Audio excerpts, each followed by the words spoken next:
Halo sahabat pembelajar, jumpa lagi dengan Kaprianjaya. Pada hari ini kita berjumpa dalam rangka menjelaskan tentang komponen IASP 2020 dari Badan Akreditasi Nasional. Seperti yang kita ketahui, Badan Akreditasi Nasional memiliki IASP 2020 yang dimana terdapat 4 komponen penting. Yang kali ini yang saya akan bicarakan adalah komponen manajemen sekolah. Dalam subkomponen manajemen sekolah IASP 2020 terdapat 11 subkomponen. Yang pertama adalah pencapaian visi dan misi, ini masuk 1 butir inti. Kemudian yang kedua adalah kompetensi kepala sekolah atau madrasah, ini terdapat 1 pada butir inti. Kepemimpinan kepala sekolah atau madrasah masuk 1 butir inti. Budaya sekolah atau madrasah ada 2 butir. Pelibatan masyarakat ada 1 butir inti, dan untuk SLB ada 1 butir, dan untuk SMK ada 1 butir. Untuk pengelolaan kurikulum terdapat 1 butir inti, 1 butir khusus.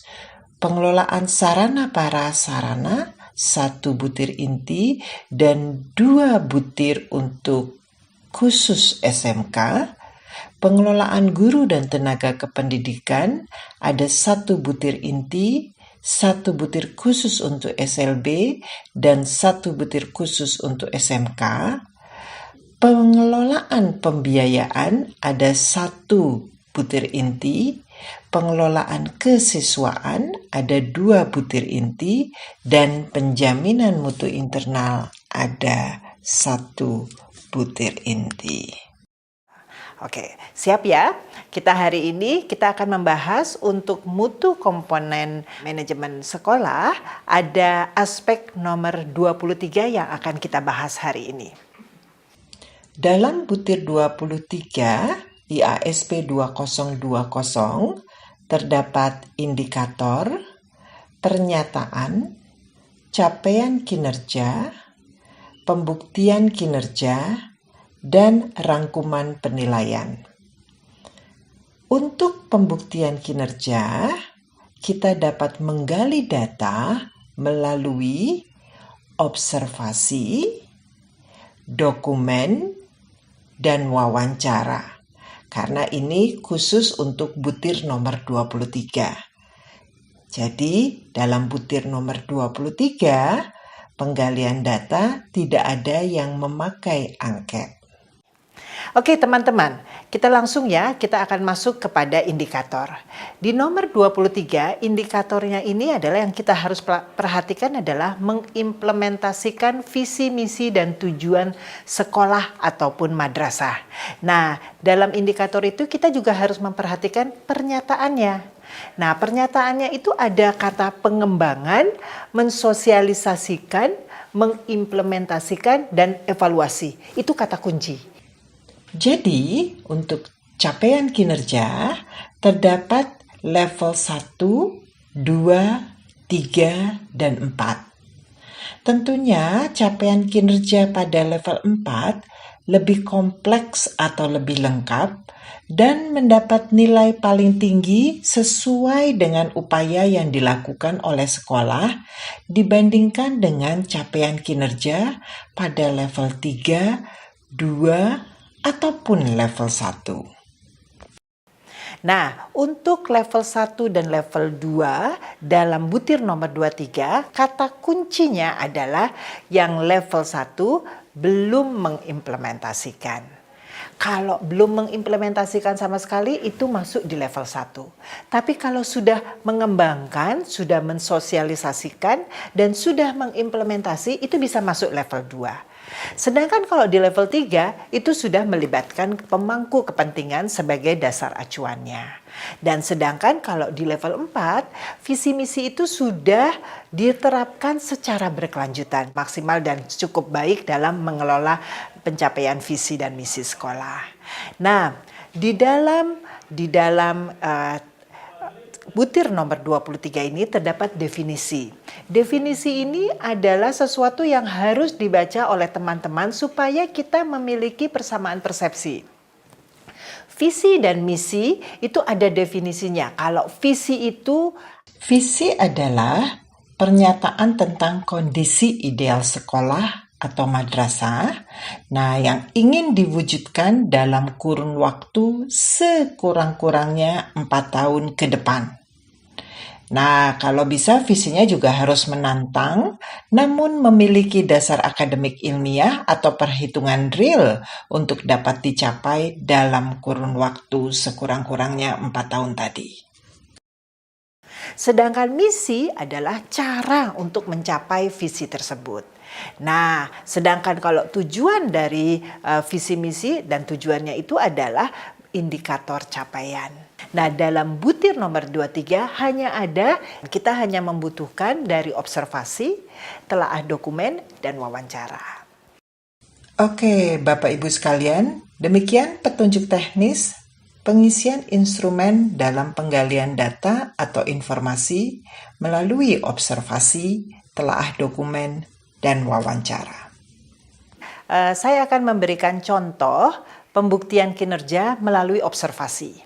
Pada butir nomor 23, yang kita minta adalah yang hanya satu aspek dan indikator kinerja yang mana dituntut untuk Bapak Ibu perhatikan pada saat observasi di sekolah. Itu adalah bagaimana mengimplementasi visi dan misi dan tujuan yang ditulis oleh sekolah. Ini kita harus melihat dengan melalui observasi waktu Bapak Ibu berada di sekolah. Nanti hasil observasinya Bapak bisa tuliskan apa hasil observasinya. Misalnya proses pembelajaran tidak menunjukkan kreasi inovasi atau apapun juga. Bapak Ibu harus tulis hasil observasinya. Yang kedua dalam melihat kinerja kita bisa memakai telaah dokumen. Dalam telaah dokumen ada aspek dan indikator kinerja yang juga harus diperhatikan. Salah satunya adalah misalnya waktu mengembangkan visi dan misi. Ini kira-kira ada nggak ya dokumen-dokumen yang benar-benar mendukung kalau kita mau lihat sekolah itu mengembangkan visi dan misi. Misalnya dokumen apa? Dokumen rapat, mengembangkan RKS dan RKM. Itu bisa dilihat. Hasilnya pun kita harus tulis waktu kita melihat dokumen-dokumen yang ada. Ini kemudian setelah kita tulis itu ada aspek yang nomor 2, ada aspek nomor 3, ada aspek nomor 4 dan selanjutnya. Setelah itu ada yang kita sebut dengan mengumpulkan data melalui wawancara. Teman-teman pembelajar, mari kita saksikan video tentang wawancara seorang asesor dengan kepala sekolah, guru, komite sekolah, dan perwakilan siswa. Yuk kita simak. Assalamualaikum, selamat pagi Pak. Waalaikumsalam warahmatullahi wabarakatuh. Selamat pagi Pak Yusro. Kita lanjutkan ya. Oke Pak. Oke, baik. Silakan Pak Yusro. Ya. Terima kasih Pak Kepala Sekolah. Kemarin pada saat pembukaan saya sudah mendapatkan beberapa informasi tentang sekolah yang Bapak pimpin. Kemudian saya juga mendapatkan informasi tentang kepemimpinan Bapak. Bapak sudah memimpin sekolah ini kurang lebih 12 tahun begitu ya. Betul. Luar biasa, prestasi yang sangat baik sekali menurut saya. Terima kasih Pak Ya. Yusro. Jadi ada beberapa pertanyaan Pak yang akan saya ajukan dan mohon informasi jawaban klarifikasi dari Bapak. Ya. Yang pertama adalah bagaimana Bapak mengembangkan visi, misi, dan tujuan sekolah selama Bapak memimpin sekolah ini. Ya, terima kasih Pak Yusro. Dalam saya mengembangkan visi dan misi sekolah, saya memang tidak melibatkan komite sekolah. Oh gitu. Saya buatkan visi dan misi itu sendiri. Dan pada akhirnya saya meminta komite sekolah untuk menyetujui apa yang saya buat. Oh begitu. Iya. Betul. Jadi tidak banyak melibatkan pihak ya Pak ya. Tidak. Dalam penyusunan, dalam pengembangan visi, misi, dan tujuan sekolah ya. Betul. Oke. Berikutnya Pak, bagaimana Bapak mengukur ketercapaian dari visi, misi, dan tujuan sekolah Bapak? Ya, ini pertanyaannya cukup bagus sekali nih Pak Yusro ya. Dalam mengukur itu, saya sejujurnya saya katakan hanya menggunakan perasaan saya. Oh, Saya yakini dalam saya memimpin selama 12 tahun itu tidak terlalu jauh meleset perasaan saya dengan apa yang dihasilkan oleh sekolah saya. oh begitu ya. Jadi selama ini memang Bapak tidak pernah mengukur seberapa jauh visi dan misi serta tujuan sekolah yang Bapak pimpin selama kurang lebih 12 tahun ini ya. Secara tertulis tidak, tetapi saya mengukur dengan menggunakan perasaan saya tadi itu. Wow, menggunakan perasaan Menggunakan ya? perasaan. Luar biasa ya. Baik, berikutnya seberapa sering visi dan misi yang ada di sekolah Bapak ini Bapak modifikasi atau Bapak ubah atau Bapak perbaiki begitu? Ya, dalam 12 tahun ini visi misi yang saya kembangkan di awal itu sampai sekarang belum saya melakukan perubahan apapun. Belum ada Karena perubahan. menurut pandangan saya bahwa apa yang mau saya capai dalam visi dan misi itu belum sepenuhnya itu bisa diwujudkan oleh sekolah.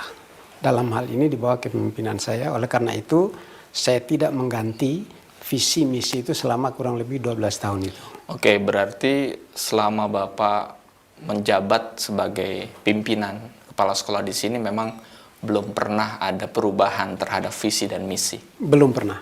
Oke, saya pikir cukup Pak pertanyaan saya pada hari ini. Terima kasih Pak Kepala Sekolah atas diskusinya pada hari ini. Saya pikir sudah cukup, beberapa pertanyaan sudah Bapak jawab. Terima kasih Pak Yusro. Oke, Semoga terima kasih, Pak. kita bertemu kembali di lain waktu. Terima kasih Pak Kepala Sekolah. Mari.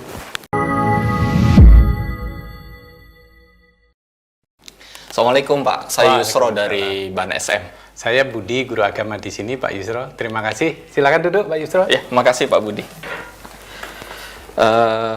Pada hari ini melanjutkan dari pertemuan dengan Bapak Kepala Sekolah Ya. Tadi pagi, saya akan menanyakan beberapa hal kaitannya dengan visi dan misi sekolah. Nah, Pak Budi ini kan salah seorang guru yang Betul. sudah lama, saya perhatikan sudah lama. Nah, tentunya Bapak memahami terkait dengan manajemen sekolah yang ada di sekolah ini. Ya. Yang pertama Pak adalah apakah Bapak memahami bagaimana sekolah itu mengembangkan dan menyusun visi, misi, dan tujuan sekolah? Baik, terima kasih atas pertanyaannya, Pak Yusro. Kalau boleh saya jujur, ya terus terang saya tidak tahu banyak tentang visi misi sekolah. Tapi setahu saya, kepala sekolah ini banyak melibatkan komite sekolah. Hanya komite sekolah saja yang Bapak pahami? Setahu Ya? saya demikian. Oke. Kemudian apakah Bapak juga mendapatkan informasi kapan visi, misi, dan tujuan sekolah itu disosialisasikan? Bapak Kepala Sekolah pernah menginformasikan kepada para guru bahwa ini pernah disosialisasikan pada masa penerimaan siswa baru, yaitu pada masa orientasi siswa. Itu yang pernah disampaikan oleh Kepala Sekolah kepada para guru, Pak Yusro. Oke, jadi hanya sekali saja ya Pak ya pada Setahu saat saya begitu. masa orientasi sekolah Iya, ya. betul. Baik. Berikutnya Pak, sebagai guru yang mungkin senior ya Pak ya di sekolah ini gitu Iya. ya. Apakah Bapak pernah memberikan masukan terhadap visi, misi, dan tujuan sekolah ini? Ya, saya kan hanya seorang guru agama, Pak Yusro. Apa sih saya sebagai seorang guru, setahu saya itu wakil kepala sekolah lah tugasnya. Oh, hanya wakil kepala sekolah saja Iya, betul. yang berhak untuk memberikan Setahu masukan? saya begitu, Pak Yusro. Atau mungkin ada guru yang lain selain Bapak yang juga bertugas untuk memberikan masukan terhadap visi dan misi sekolah? Wah, saya nggak tahu persis ya Pak Yusro, tapi setahu saya wakil kepala sekolah Wakil yang banyak kepala sekolah memberikan. saja ya? Betul. Baik. Kemudian yang terakhir nih Pak ya, apakah Bapak juga pernah memberikan rekomendasi untuk perbaikan sekolah Bapak?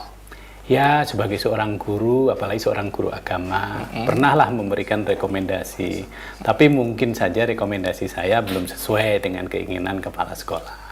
Ya sudahlah, begitulah Pak Yusro. Oh gitu ya, Ya. jadi rekomendasi yang diberikan sekedarnya saja begitu Ya ya? begitu, inginnya sih Oke. memberikan rekomendasi dan didengarkan, tetapi ya apalah saya sebagai seorang guru, begitu. Oke, baik. Terima kasih atas informasinya dan diskusinya pada hari ini Pak Budi. Mudah-mudahan Bapak sukses selalu dalam mengajar di sekolah ini. Terima Sama-sama, kasih Pak. terima kasih sama Pak Yusro atas kunjungannya. Iya. Makasih Pak Budi. Sama-sama, terima kasih. Saya Yusro dari Asesor Ban SM, Pak. Ya, terima kasih Pak Yusro. Saya Abdul Malik, Ketua Komite Sekolah di sini. Oke. Ya. Senang bisa berjumpa dengan Pak Malik selaku Ketua Komite Sekolah, dan pada hari ini saya akan menanyakan beberapa hal terkait dengan manajemen sekolah, Pak. Mohon Bapak berkenan untuk nanti bisa kita diskusi begitu. Ya, dengan senang hati Pak, silakan aja.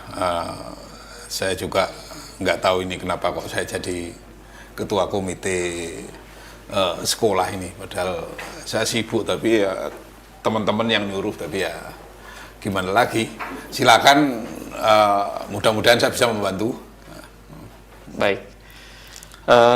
Yang pertama Pak Malik terkait dengan visi dan misi sekolah ya. Apakah Bapak mengetahui bagaimana proses penyusunan, kemudian pengembangan visi, misi, dan tujuan sekolah? Waduh, rasanya saya nggak begitu involve itu dalam hal-hal kayak begitu. Ya gimana ya, saya sendiri sibuk banget dengan urusan saya sendiri, tapi ya seperti tadi saya katakan, karena teman-teman semua menghendaki saya yang jadi komite, ya saya terima. Ya konsekuensinya ya mereka lah yang harus lebih banyak kerja. Biasanya sampai saya tinggal tanda tangan aja. Oh gitu. Tapi iya, tapi bagaimanapun juga saya menghormati kerja mereka lah. Baik, Pasti saya baca dulu dengan baik sebelum saya tanda tangan. Oke. Nah, tadi Bapak sampaikan bahwa Bapak tidak begitu mengikuti ya Pak ya perkembangan, kemudian juga mungkin saja tidak terlibat dalam penyusunan visi dan misi. Ya. Berikutnya, apakah Bapak juga mendapatkan informasi bagaimana sekolah itu mensosialisasikan visi, misi, dan tujuannya? Enggak juga itu, saya enggak begitu paham juga gimana mereka mensosialisasikan. Ya paling-paling seperti waktu anak saya baru masuk ya, mereka berikan saja surat edaran itu, ya saya sebagai orang tua saya baca gitu. Tapi lebih dari itu saya kok nggak tahu ya ada sosialisasi atau tidak. Ada sosialisasi yang Bapak tidak hadir atau apa begitu?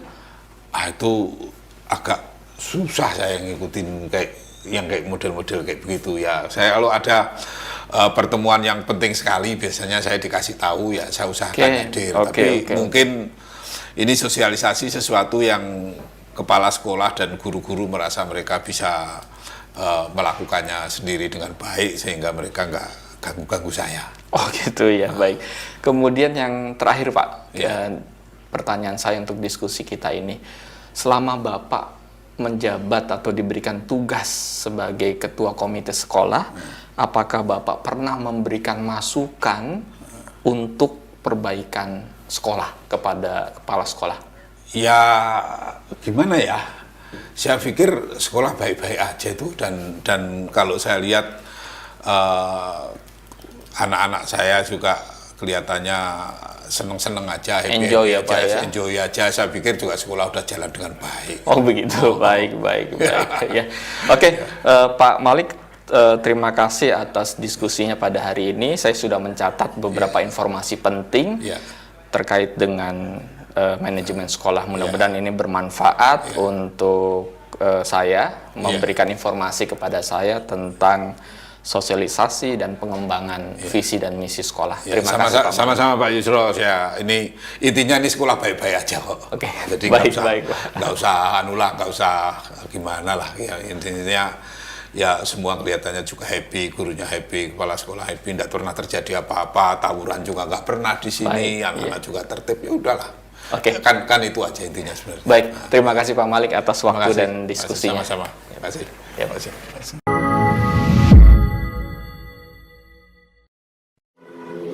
Selamat siang, Nak. Selamat siang, Pak. Oke, saya kenalkan dulu ya. Ya. Bapak Pak Yusro, asesor Badan Akreditasi Sekolah dan Madrasah. Ya. Nah, pada hari ini Bapak akan menanyakan beberapa hal tentang sekolahmu. Namun Ya. sebelum itu, siapa sih namamu? Nama saya Dwi Ara Adisti, Pak. Panggilannya siapa? Panggilnya Dwi. Dwi ya? Ya. Kelas berapa Dwi? Kelas 3 SMA. Kelas 3 SMA ya. Baik, pertanyaan pertama nih buat Ya. Dwi ya. Dwi ingat nggak? Apakah Bapak Kepala Sekolah atau pimpinan sekolah yang lain pernah menginformasikan atau mensosialisasikan visi, misi, dan tujuan sekolah? Pernah, Pak. Sewaktu saya pertama kali masuk sekolah, Bapak Kepala Sekolah memberitahukan kepada seluruh siswa di lapangan upacara. Hanya sekali di lapangan Iya. upacara? Di waktu yang lain nggak ada? Tidak pernah. Oh, tidak pernah ya? Baik. Berarti sudah pernah dong disosialisasikan tentang visi dan misi sekolah ya? Ya. Nah, sekarang Bapak mau tanya, apa visi dan misi sekolahmu? Apa ya? Lupa, Pak. Masa lupa? Iya. Tadi katanya sudah pernah disosialisasikan. Lupa. Tapi nanti saya bisa tanyakan lagi ke Ibu Kapri. Oke deh. Pertanyaan terakhir dari Pak Yusro. Apa sih harapanmu untuk sekolah ini? Saya ingin guru-guru mengajar dengan lebih baik lagi Oke. dan tidak pernah bolos, Pak. Oke. Kemudian Bapak Kepala Sekolah juga seharusnya lebih banyak ada di sekolah. Oh, berarti selama ini Bapak Kepala Sekolah jarang hadir Iya, di sekolahan? jarang. Oh, mungkin sibuk kali ya? Mungkin, Pak. Terus kantinnya itu bisa direnovasi juga Oh, karena kelihatannya sudah sangat jorok, Pak. sudah sangat jorok ya, Iya. berarti tentang kebersihannya Iya. dan sebagainya perlu diperhatikan. Iya. Oke, terima kasih Dwi atas Sama-sama, Pak. diskusinya, atas informasinya, ini sangat bermanfaat buat Iya. saya. Terima kasih Dwi. Sama-sama, Pak. Selamat siang. Selamat siang. Oke teman-teman, tadi adalah tayangan video tentang wawancara dengan beberapa narasumber. Nah teman-teman, setelah melihat dari video wawancara, lalu kita melihat tabel yang nomor 3 yaitu tentang pengumpulan data wawancara. Nah, di sini kita harus konsentrasi sekali menuliskan apa yang tadi hasil-hasil yang kita dapatkan dari wawancara di dalam tabel nomor 23. Yuk kita simak satu persatu. Dalam tabel kerja 23.3 yaitu tentang pengumpulan data melalui wawancara, ada beberapa kolom yang harus diperhatikan. Jadi ada kolom kedua tentang aspek yang diwawancarai dan kolom ke-3, 4, 5, 6 yang dimana kita bisa menuliskan hasil wawancara, yaitu hasil wawancara dengan kepala sekolah atau wakilnya, hasil wawancara dengan guru, perwakilan orang tua, dan siswa. Yang pertama dalam tabel kerja 23.3 yaitu tentang pengembangan visi, misi, dan tujuan. Nah, hasil wawancara tadi kita bisa menuliskan, kepala sekolah tidak melibatkan pemangku kepentingan. Dan hasil wawancara dengan guru, kita juga semua bisa melihat hampir semua guru mengatakan tidak dilibatkan dalam menyusun visi dan misi. Orang tua sangat sibuk dan tidak dilibatkan, itu hasil wawancara dari orang tua.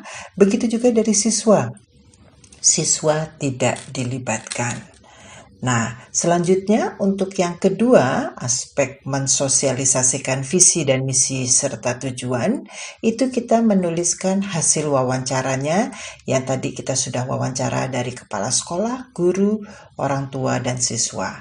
Begitu juga selanjutnya tentang perbaikan visi, misi, dan tujuan secara berkelanjutan. Oke. Nah, setelah semua instrumen-instrumen untuk kita mendapatkan masukan ya, kita mulai membuat rangkuman. Nah, dalam rangkuman ini benar-benar harus diperhatikan. Yang itu adalah dalam tabel rangkuman perlu diperhatikan petunjuk pengisian tabel berikut ini.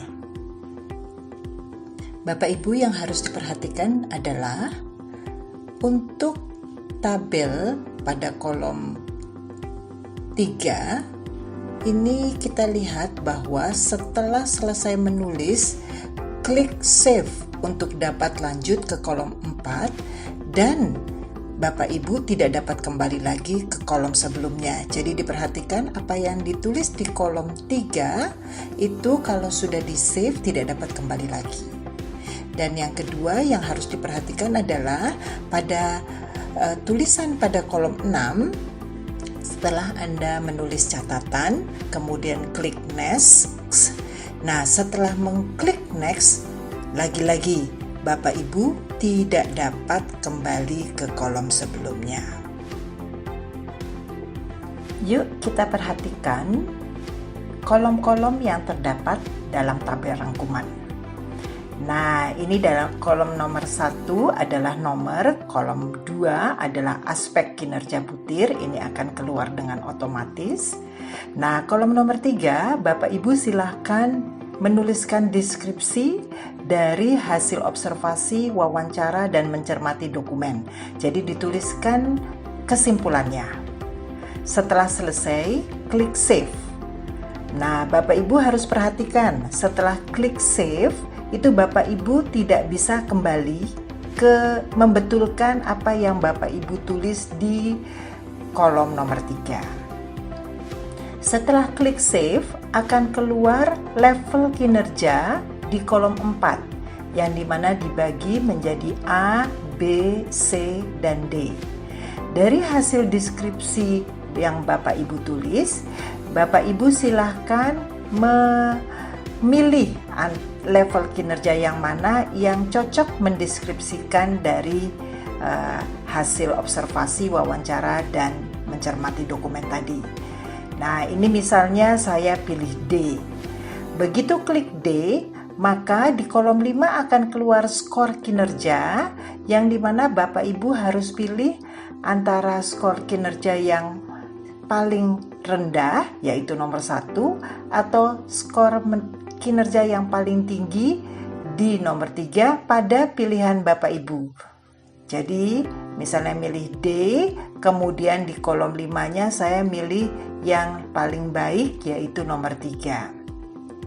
Setelah itu di kolom 6, Bapak Ibu silakan mencatat jika Bapak Ibu ada catatan lain atau misalnya ternyata Bapak Ibu ada tidak sesuai dengan kolom 3 atau kolom 4, itu silakan ditulis catatannya. Setelah selesai, Bapak Ibu harus mengklik next. Nah, ingat lagi, kalau Bapak Ibu sudah klik next, Bapak Ibu tidak bisa kembali untuk melihat aspek kinerja butir 1 tadi. Kita akan melanjutkan di butir 2. Butir 2 juga akan sama prosedurnya. Bapak Ibu melihat di kolom 3, mengisi kolom 4, skor kinerja di kolom 5, dan jika ada catatan ditulis.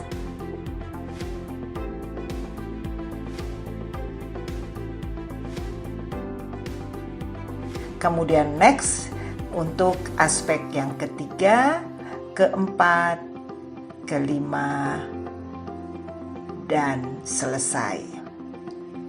Begitu selesai di aspek kinerja yang kelima, Bapak Ibu akan keluar di paling bawah. Tentukan apakah Bapak Ibu asesor pertama atau kedua.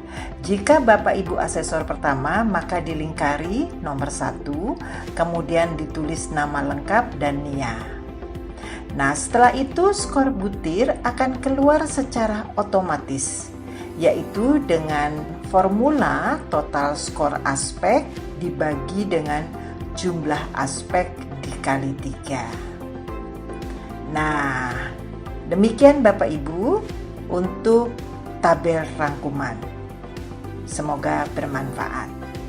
Bapak Ibu sekalian, demikian penjelasan mengenai cara melakukan penskoran dan membuat kesimpulan atau professional judgment untuk IASP 2020 tentang komponen manajemen sekolah. Nah, silakan Bapak Ibu mengakses channel Ban SM untuk melihat contoh-contoh komponen lain. Semangat akreditasi, transparan, terpercaya, dan profesional. Salam akreditasi bermutu untuk pendidikan bermutu.